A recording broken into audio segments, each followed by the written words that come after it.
स्वतंत्रता की 75वीं वर्षगांठ पर प्रधानमंत्री ने राष्ट्र को किया संबोधित। देश की जनता से किया अगले 25 वर्षों के लिए पंच प्रण पर ध्यान केंद्रित करने का आग्रह। स्वतंत्रता दिवस की पूर्व संध्या पर राष्ट्रपति द्रौपदी मुर्मू ने कहा, कोविड में दुनिया ने देखी नए भारत की ताकत।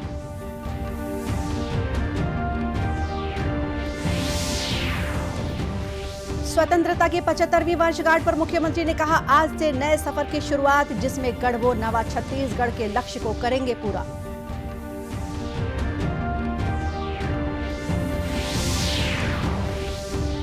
और प्रदेश में पिछले 3 दिनों से लगातार हो रही बारिश से जनजीवन अस्त व्यस्त। नदी नाले उफान पर। कांकेर में दीवार ढहने से 5 लोगों की मृत्यु।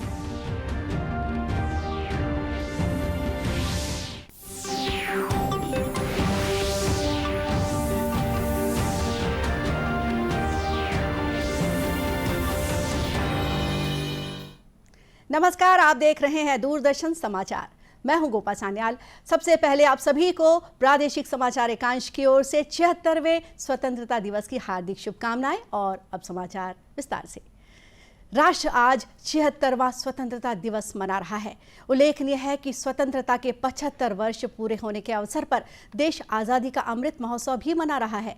प्रधानमंत्री नरेंद्र मोदी ने पिछले वर्ष मार्च में साबरमती आश्रम से इस आज़ादी का अमृत महोत्सव का शुभारंभ किया था। आज नई दिल्ली में प्रधानमंत्री मोदी ने लाल किले की प्राचीर पर राष्ट्रीय ध्वज फहराया और राष्ट्र को संबोधित किया। इससे पहले वे राजघाट गए, जहां उन्होंने महात्मा गांधी की समाधि पर पुष्पांजलि अर्पित कर उन्हें श्रद्धांजलि दी। राष्ट्र के नाम अपने 82 मिनट के संबोधन में प्रधानमंत्री नरेंद्र मोदी ने कहा कि यह प्रसन्नता और गर्व की बात है कि आज़ादी के 75 वर्ष बाद भी तिरंगा आन बान शान से लहरा रहा है। देश की स्वतंत्रता में कुर्बानी देने वाले वीर सपूतों को याद करते हुए प्रधानमंत्री ने कहा, हम सब गांधी जी, सुभाष चंद्र बोस और वीर सावरकर जैसे महान नेताओं के प्रति कृतज्ञ हैं। प्रधानमंत्री ने कहा कि स्वतंत्रता संघर्ष में आदिवासी समाज का योगदान अविस्मरणीय है। तो पिछले 75 साल में देश के लिए जीने मरने वाले, देश की सुरक्षा करने वाले, देश के संकल्पों को पूरा करने वाले, चाहे सेना के जवान हो, पुलिस के कर्मी हो, शासन में बैठे हुए ब्यूरोक्रेट्स हो, जनप्रतिनिधि हो, स्थानीय स्वराज की संस्थाओं के शासक प्रशासक रहे हो, राज्यों के शासक प्रशासक रहे हो, केंद्र के शासक प्रशासक रहे हो, 75 साल में इन सबके योगदान को भी आज स्मरण करने का अवसर है। प्रधानमंत्री ने कहा कि अगले 25 वर्षों के लिए 5 प्रण पर ध्यान देने की आवश्यकता है। ये है विकसित भारत, दास मानसिकता को मिटाना, गौरवशाली विरासत पर गर्व, एकता और नागरिकों के कर्तव्य पूरा करना। श्री मोदी ने कहा कि जब शासन में स्थिरता हो और तेजी से निर्णय लिए जाएं, तो राष्ट्र के विकास के लिए जन भागीदारी की भावना जगती है। उन्होंने कहा कि हर एक व्यक्ति को स्वतंत्रता के 100 वर्ष पूरे होने तक देश के स्वतंत्रता सेनानियों के सपने को साकार करने की दृष्टि के साथ काम करना होगा। इस बार स्वतंत्रता की 75वीं वर्षगांठ पर लाल किले का नजारा भी बदला था। पहली बार स्वदेशी तकनीक से बनी होवित्जर तोपों से सलामी दी गई। साथ ही लाल किले के मुख्य दरवाजे पर वर्चुअल माध्यम से 2 हाथियों को स्वागत मुद्रा में प्रदर्शित किया गया था। राष्ट्रपति द्रौपदी मुर्मू ने देशवासियों से अपने मौलिक कर्तव्यों के बारे में जानकारी लेने और उनको सही और मूल भावना के साथ अपनाने का आह्वान किया है। राष्ट्र के नाम अपने पहले संबोधन में राष्ट्रपति ने कहा कि इससे देश नई ऊंचाइयों पर पहुंचेगा। स्वतंत्रता दिवस की पूर्व संध्या पर कल राष्ट्र को संबोधित करते हुए राष्ट्रपति ने कहा कि विश्व की तेजी से उभर रही प्रमुख अर्थव्यवस्थाओं में भारत भी एक है। उन्होंने कहा कि भारत का मुख्य उद्देश्य वंचितों, जरूरतमंदों और हाशिए पर रह रहे लोगों के लिए सद्भाव है। बढ़ते हुए देखा है, खासकर कोविड-19 के प्रकोप के बाद इस महामारी का सामना हमने जिस तरह किया है, उसकी सर्वत्र सराहना की गई है। हमने देश में ही निर्मित वैक्सीन के साथ मानव इतिहास का सबसे बड़ा टीकाकरण अभियान शुरू किया। पिछले महीने हमने 200 करोड़ वैक्सीन कवरेज का आंकड़ा पार कर दिया है। इस महामारी का सामना करने में हमारी उपलब्धियां विश्व के अनेक विकसित देशों से अधिक रही है। इस प्रशंसनीय उपलब्धि के लिए हम अपने वैज्ञानिकों, डॉक्टरों, नर्सों, पैरामेडिक्स और टीकाकरण से जुड़े कर्मचारियों के आभार हैं। इस आपदा में कोरोना योद्धाओं द्वारा किया गया योगदान विशेष रूप से प्रशंसनीय है। जनता के नाम अपने संदेश में राष्ट्रपति ने कहा कि जब पूरी दुनिया कोरोना के दौर में संकट से जूझ रही थी तब भारत ने खुद को संभाला। उन्होंने कहा कि हमने देश में बनी वैक्सीन के साथ इतिहास का सबसे बड़ा टीकाकरण अभियान शुरू किया। इस दौरान उन्होंने बताया कि पिछले महीने ही देश ने 200 करोड़ वैक्सीन का आंकड़ा भी पार कर लिया है। राष्ट्रपति ने अपने संबोधन में महिलाओं के अधिकारों से लेकर आदिवासी समुदाय के योगदान पर भी बात की। राज्यपाल अनुसुईया उइके ने 76वें स्वतंत्रता दिवस पर आज सुबह राजभवन में ध्वजारोहण किया और सलामी ली। इस दौरान उन्होंने परेड का निरीक्षण भी किया। राज्यपाल ने इस मौके पर प्रदेश सहित सभी देशवासियों को स्वतंत्रता दिवस की बधाई और शुभकामनाएं दी हैं। राजभवन में आयोजित स्वतंत्रता दिवस समारोह में राजभवन के अधिकारी, कर्मचारी और गणमान्य नागरिक उपस्थित थे। मुख्यमंत्री भूपेश बघेल ने आज भारत की आजादी की 75वीं वर्षगांठ के पावन और गौरवशाली अवसर पर राजधानी रायपुर के पुलिस परेड मैदान में ध्वजारोहण किया। प्रदेशवासियों को स्वतंत्रता दिवस की बधाई और शुभकामनाएं देते हुए मुख्यमंत्री ने अपने संदेश में कहा कि आजादी की 75वीं वर्षगांठ से फिर एक नया सफर शुरू होगा जो न्याय की हमारी विरासत के साथ आगे बढ़ेगा और गढ़बो नवा छत्तीसगढ़ का लक्ष्य पूरा करेगा। मुख्यमंत्री ने स्वतंत्रता संग्राम सेनानियों और अमर शहीदों को नमन करते हुए कहा कि हमें उनके सपनों को साकार कर उनकी स्मृतियों को चिरस्थायी बनाए रखना होगा। मुख्यमंत्री ने अपने संदेश में कहा कि हमें गर्व है कि हम आज़ादी की 75वीं सालगिरह के अवसर पर देश और दुनिया के सामने बापू के सिद्धांतों और विचारों के अनुरूप कार्य करने में सफल हुए हैं, जिसमें प्रकृति सम्मत विकास, हर व्यक्ति को गरिमा, न्याय और बराबरी के अवसर देने वाली योजनाएं और कार्यक्रम शामिल हैं। उल्लेख करना चाहूंगा, उन्होंने कहा था भारत ने राजनीतिक स्वतंत्रता तो प्राप्त कर ली है, लेकिन उसे अभी शहरों और कस्बों से भिन्न अपने 7 लाख गांवों के लिए सामाजिक, आर्थिक और नैतिक स्वतंत्रता प्राप्त करना बाकी है। आज देश के सामने अनेक चुनौतियां हैं।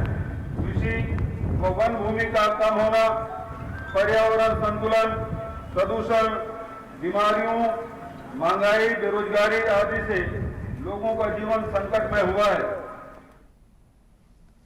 अपने संबोधन में मुख्यमंत्री भूपेश बघेल ने प्रदेश में राज्य सरकार द्वारा चलाई जा रही विभिन्न योजनाओं की सफलता का जिक्र किया।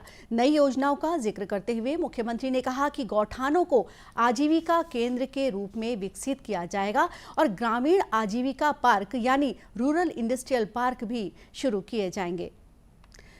पूरे राज्य में 76वां स्वतंत्रता दिवस समारोह हर्षोल्लास और गरिमापूर्वक मनाया जा रहा है। इस अवसर पर सुबह से ही कई कार्यक्रमों का आयोजन किया जा रहा है। जिला मुख्यालयों में राष्ट्र ध्वज फहराने के साथ ही मुख्यमंत्री के संदेश का वाचन किया गया और सांस्कृतिक कार्यक्रम भी आयोजित किए गए। बस्तर में मुख्य कार्यक्रम जगदलपुर के लाल बाग परेड मैदान में आयोजित हुआ, जहां मुख्य अतिथि आदिम जाति कल्याण स्कूली शिक्षा विभाग के संसदीय सचिव द्वारिकाधीश यादव ने ध्वजारोहण कर परेड की सलामी ली। कार्यक्रम में मुख्यमंत्री भूपेश बघेल के संदेश का वाचन किया गया। इस अवसर पर जिले के वरिष्ठ अधिकारी सहित कई गणमान्य नागरिक उपस्थित थे। कार्यक्रम में उत्कृष्ट कार्य करने वाले 106 अधिकारी, कर्मचारी और स्वयंसेवी संगठनों के कार्यकर्ताओं को भी सम्मानित किया गया। छत्तीसगढ़ उच्च न्यायालय बिलासपुर में मुख्य न्यायाधीश अरूप कुमार गोस्वामी ने ध्वजारोहण किया। इस अवसर पर उच्च न्यायालय के अधिकारी और कर्मचारी उपस्थित थे।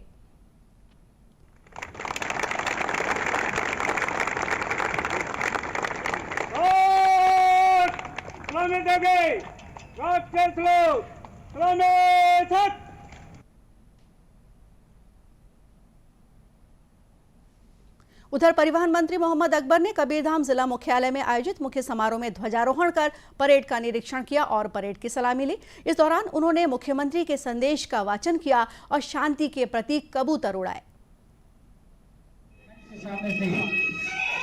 गुजरते हुए और उसके पश्चात आते LGP senior division DP college junior under आज़ादी के अमृत महोत्सव के अंतर्गत 76वें स्वतंत्रता दिवस समारोह का आयोजन जिला मुख्यालय कोंडा गांव में किया गया, जहां संसदीय सचिव कुंवर सिंह निषाद ने ध्वजारोहण किया। पुलिस बल, अर्धसैनिक बल और नगर सेना ध्वज को सलामी दी। इसके बाद मुख्यमंत्री के संदेश का वाचन किया गया। इस अवसर पर उत्कृष्ट दायित्व निर्वहन करने वाले अधिकारियों और कर्मचारियों को सम्मानित किया गया। कोरिया जिला मुख्यालय बैकुंठपुर के रामानुज स्टेडियम में 76वें स्वतंत्रता दिवस समारोह का भव्य आयोजन किया गया, जिसमें संसदीय सचिव पारसनाथ रजवाड़े ने ध्वजारोहण कर परेड की सलामी ली। आकर्षक मार्च पास्ट के बाद मुख्यमंत्री के संदेश का वाचन किया गया। समारोह में शहीद कमांडो के परिजनों को, उत्कृष्ट कार्य करने वाले कर्मचारियों को भी पुरस्कृत किया गया।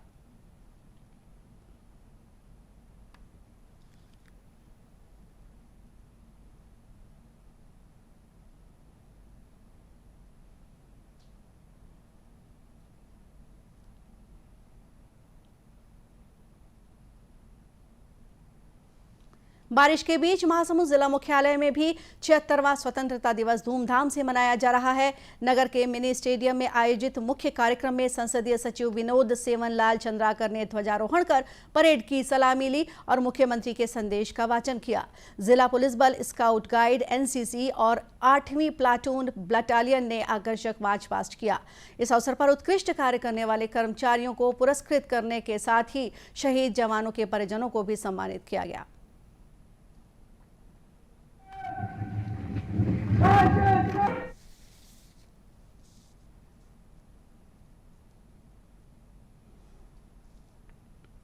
प्रदेश के कई जिलों में पिछले 3 दिनों से हो रही बारिश की वजह से जनजीवन अस्त व्यस्त होने के साथ ही प्रदेश के लगभग सभी बड़े और छोटे नदी नाले उफान पर हैं। लगातार बारिश की वजह से प्रदेश की महानदी, शिवनाथ और इंद्रावती जैसी प्रमुख नदियों का जलस्तर बढ़ गया है। नदी के तट से लगे निचले इलाके और गांवों में बाढ़ जैसे हालात पैदा हो गए हैं। इसके साथ ही विभिन्न मार्गों पर आवागमन अवरुद्ध होने की खबर है, जिससे कई दूरस्थ गांवों का सड़क संपर्क जिला और ब्लॉक मुख्यालयों से टूट गया है। इस बारिश की वजह से प्रदेश के अधिकांश जलाशय भी अब भर गए हैं। सोंढूर, मोंगरा, घुमरिया और सूखा नाला जैसे जलाशयों से अब पानी छोड़ा जा रहा है। धमतरी जिले में तेज बारिश के चलते गंगरेल बांध पूरी तरह से भर गया है। उधर बलौदाबाजार जिले के अधिकांश क्षेत्रों में पुल पुलिये जलमग्न हो गए हैं। वहीं बलौदाबाजार बिलासपुर मार्ग पर कई छोटे बड़े नाले सड़क के ऊपर से बह रहे हैं, जिससे आवागमन अवरुद्ध हो गया है। कांकेर जिले की दूध नदी में भी जलस्तर बढ़ गया है। जिले के 7 ब्लॉक अंतागढ़, दुर्गू कोंदुल, कांकेर, पखांजूर, चारामा, नरहरपुर, भानुप्रतापपुर में तेज बारिश हो रही है। वहीं कांकेर में दूध नदी के किनारे बसे भंडारी पारा में देर रात पानी भर गया। जिला कलेक्टर डॉक्टर प्रियंका शुक्ला ने दूरदर्शन समाचार को बताया कि वे कोयली बेड़ा क्षेत्र का दौरा भी करेंगी, ताकि बाढ़ प्रभावित लोगों को जल्द राहत दी जा सके। और अगर ऐसी स्थिति बनती है तो प्रभावित लोगों को शिफ्ट करने के लिए भी हमने जगह चिन्हांकित की है। ट्रांसपोर्टेशन के लिए उन जगहों के लिए सब जगह हमने अधिकारी नियुक्त किए हुए हैं। इसके अलावा ज़िले के बाकी क्षेत्रों में कोयलीबेड़ा में लगातार बारिश हो रही है, पखांजूर क्षेत्र में लगातार बारिश हो रही है, तो वहाँ के लिए भी हम लोगों ने जो है तहसीलदार और एसडीएम साहब से सिमिलर व्यवस्था करने के लिए बोला है। अगर आज संभव होगा तो हम लोग एक बार ही सोच रहे हैं कि परी दौरा भी करेंगे वहाँ पे। और सभी को ये हिदायत दी गई है कि अगर कहीं पे भी ऐसी आशंका हो कि बारिश की वजह से कुछ लोग प्रभावित हो सकते हैं तो पहले से जगह चिन्हांकित करके रखें, जिससे वहाँ उन्हें शिफ्ट किया जा सके। इस बीच लगातार हो रही बारिश से पखांजूर तहसील के ग्राम पीवी 110 में घर की दीवार ढहने से घर में रह रहे पति पत्नी सहित 3 बच्चों की मृत्यु हो गई। इस घटना पर जिला कलेक्टर ने दुख व्यक्त करते हुए अधिकारियों को पीड़ितों की तत्काल मदद करने के निर्देश दिए हैं। प्रदेश के मौसम की जानकारी देते हुए रायपुर के मौसम विज्ञान केंद्र ने बताया है कि अगले 24 घंटों के दौरान बस्तर, दंतेवाड़ा, नारायणपुर, कांकेर, गरियाबंद, धमतरी, बिलासपुर, कोरबा, महासमुंद, रायपुर, बलौदाबाजार और सुकमा में भारी बारिश के आसार हैं। और इसी के साथ ये समाचार बुलेटिन यहीं समाप्त हुआ। नमस्कार।